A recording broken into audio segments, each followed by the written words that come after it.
শরীফ ওসমান হাদি সে দেশের শত্রুদের বিরুদ্ধে কথা বলতেন। এই এলাকা এই ৮ নম্বর আসনে সে প্রার্থী হয়েছেন। শরীফ ওসমান হাদি কখনো কি মির্জা আব্বাসের বিরুদ্ধে কোনো কথা বলেছেন? উনি তাকে বিরক্ত করছেন, ডিস্টার্ব করছেন, ইত্যাদি ইত্যাদি। কিন্তু আপনি ১-১.৫ ঘন্টার মধ্যে ফেসবুকে দিয়ে দিলেন, তার মানে কি ঠাকুর ঘরে কেড়ে আমি কলা খাইনি মতো অবস্থা না? আপনি ঘোরার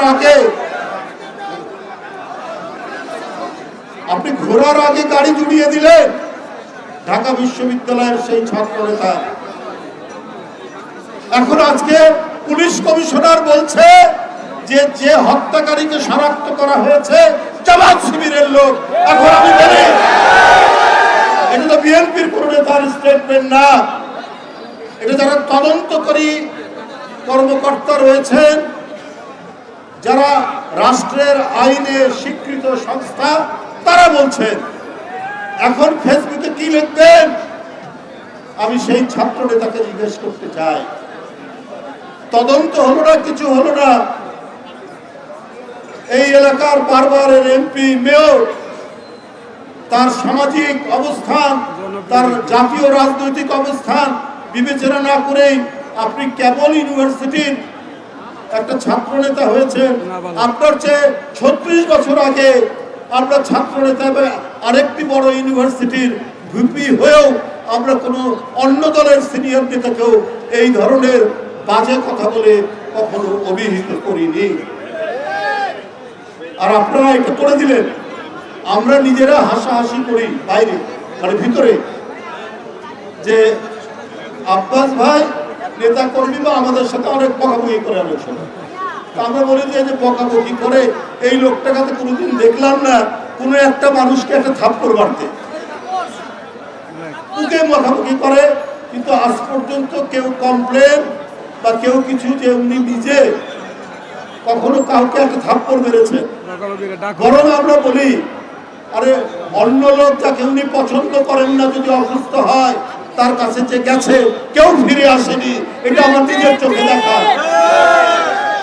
তো সেই মানুষ একটা তার সন্তানের বয়সী একটা ছেলে কেবল ঢাকা বিশ্ববিদ্যালয় থেকে বের হয়েছে, তার এলাকায় প্রার্থী হয়েছে স্বতন্ত্র, তাকে ক্ষতিগ্রস্ত করবে উনি, আঘাত করবে উনি। উনি তো হঠাৎ করে এখন রাজনীতিবিদ হননি, 50 বছরের রাজনৈতিক ক্যারিয়ার নিয়ে উঠেছে। এইটা সুপরিকল্পিত একটা বিষয়।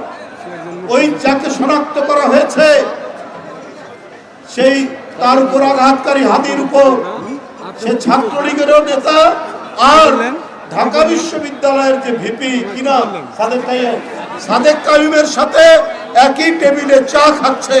এখন এর বিচার কে করবে? এই কারণেই এই পরিকল্পিত নকশা করেছে ওই সংগঠনটি, যেটা তাদের অভ্যাস। আরে যাদের ৭১ সালে ৩০ লক্ষ মানুষকে হত্যা, ২ লক্ষ মা বোনের ইজ্জত হরণের পরে যাদের কোনো বিবেকে বাঁধেনি, যাদের কোনোভাবেই আপনার অনুশোচনা নেই, তারা তো যা ইচ্ছা তাই করতে পারে। এই মহা মাস্টার প্ল্যান, এই মহা পরিকল্পনা তারা করে চট করে অভিযোগটা যাতে চাপানো যায় বিএনপি নেতার বিরুদ্ধে, এইভাবে একটা চমৎকার ষড়যন্ত্র তারা করেছে।